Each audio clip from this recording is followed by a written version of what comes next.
Como sabrán, las clases presenciales en las universidades fueron suspendidas en marzo del 2020 como parte de las medidas de distanciamiento social adoptadas por el gobierno ante la llegada del coronavirus al país.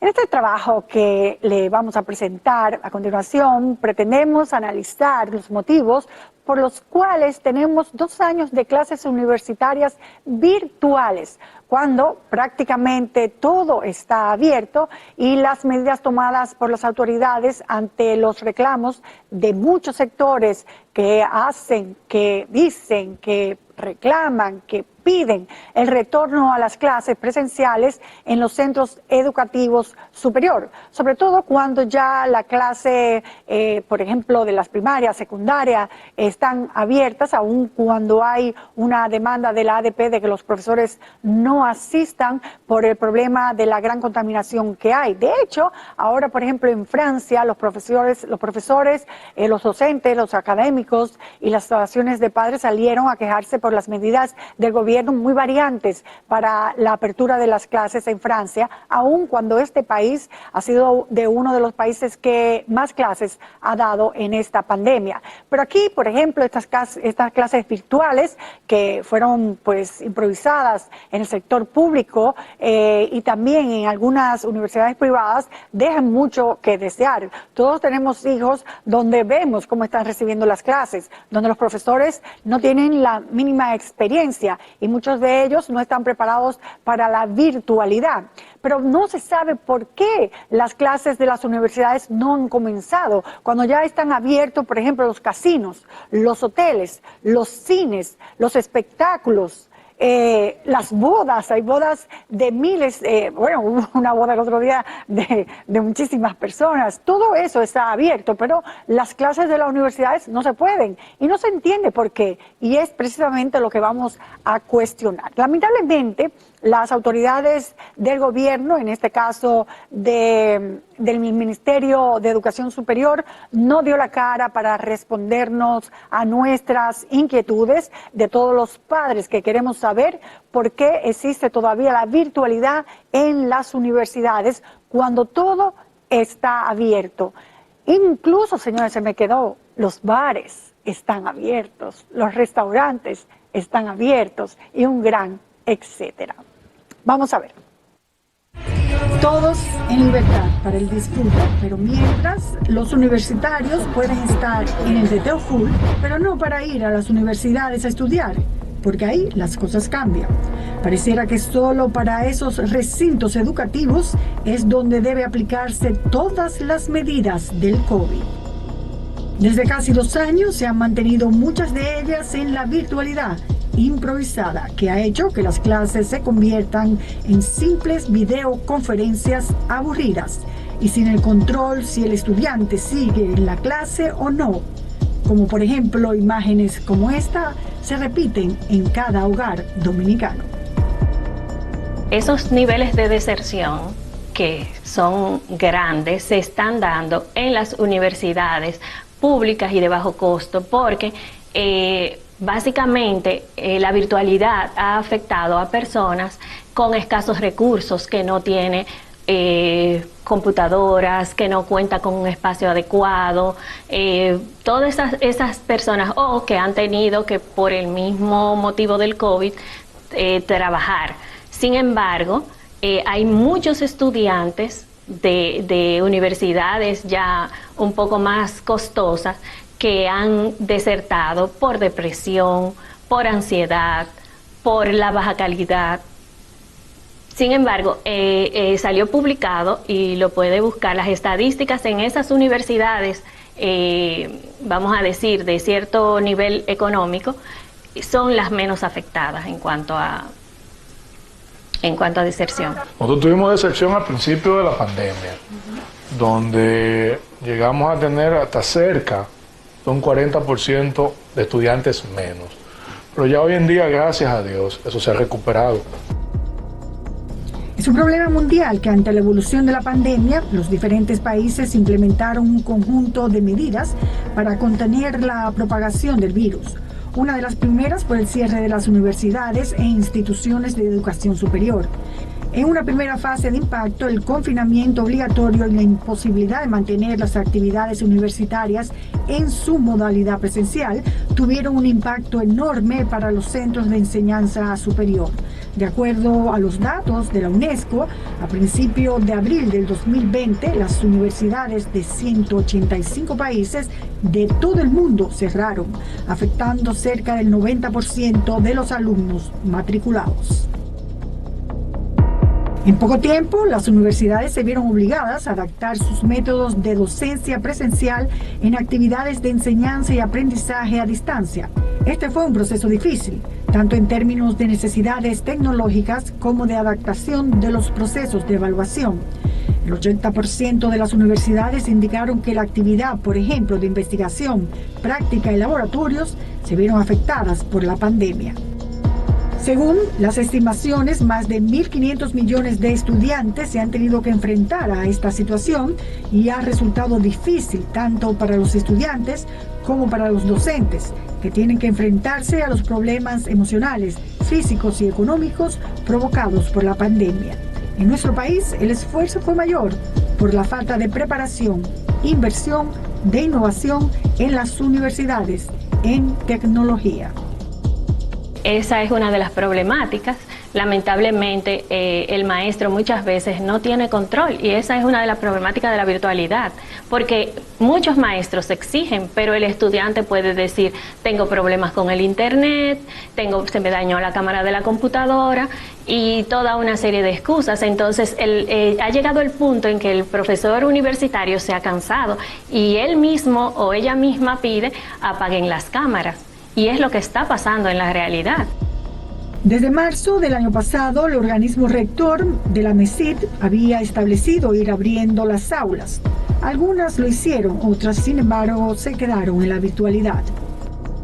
Y con esto no quiero decir que nosotros queremos un periodo académico a distancia, porque no. Eso no es lo que nosotros queremos. De hecho, hay muchos planes que se venían haciendo, partiendo de los esfuerzos que comenzaron el año pasado, que no iban conduciendo hacia la docencia presencial, que se han visto amenazados. Sin que haya una voz que clame, no en el desierto, sino en el oído de las universidades, estas siguen cerradas a lo presencial en su mayoría. Entendemos que son las universidades las responsables de que aún a pesar de todo lo que dije anteriormente, estén cerradas las aulas, porque ellos han sido los que no han querido retornar a la presencialidad. No hay ningún impedimento de parte del MESID, que es el ministerio que rige las universidades y la educación superior, para que esto ocurra. Esta semana, los rectores se decidieron a ponerse en marcha, pero hacia el Ministerio de Educación Superior, donde fueron oídos por el ministro y se llegó a esta conclusión mediatizada y hace que casi todo siga igual. 3 decisiones salieron. Número 1, permitir un grado de flexibilidad que permita que algunas materias que solamente tienen contenido teórico se manejen en línea. Número 2, que todas las materias que tienen contenido práctico se desarrollen en presencialidad. Número 3, seguir colaborando con la campaña de vacunación, insistiendo que aquellos que no se hayan vacunado se vacunen dentro de los recintos universitarios y aquellos que le toquen su segunda, su tercera o su cuarta dosis, porque se la pongan como una manera de seguir contrarrestando. Si los colegios están abiertos, ¿cómo las universidades no pueden estar abiertas? Cuando los adultos son más capaces de poder manejar la distancia social, las mascarillas, que los niños, por ejemplo. Mira, Noria, no lo sé. Yo creo que un colegio maneja 500 estudiantes, 200 estudiantes, cuando mucho 1.000 estudiantes. Hay universidades que manejan 50.000 estudiantes, 80.000 estudiantes. Yo creo que eso es importante tomarlo en cuenta. Y yo lo que creo es que tenemos que ser cautos. Lo que al principio parecía y podría ser algo lógico es debatido con simpleza con esta respuesta.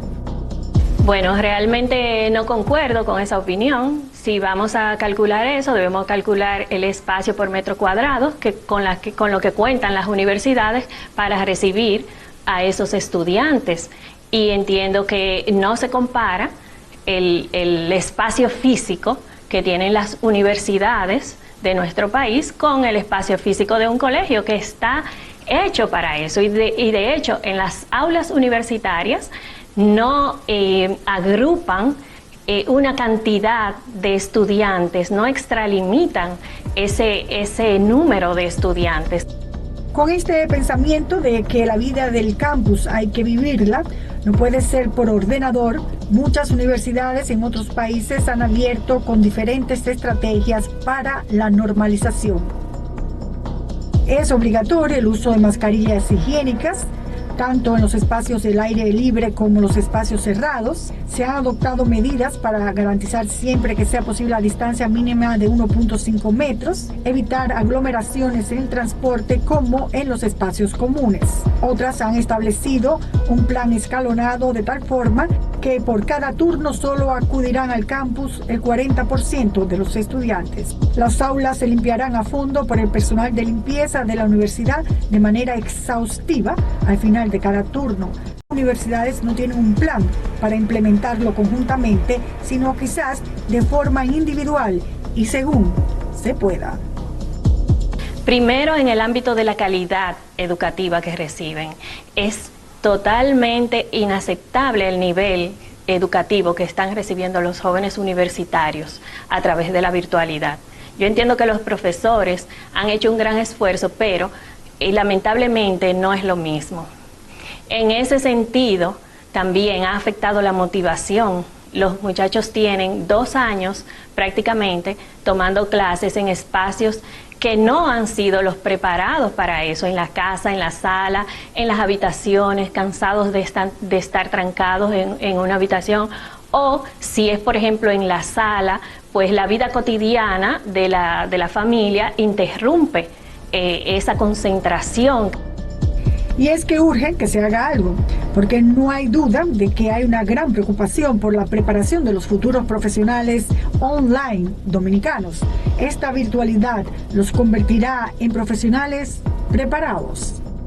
La competitividad de nuestro país en materia de profesionalidad va a estar por debajo de la mayoría de países que ya han abierto las universidades de manera presencial.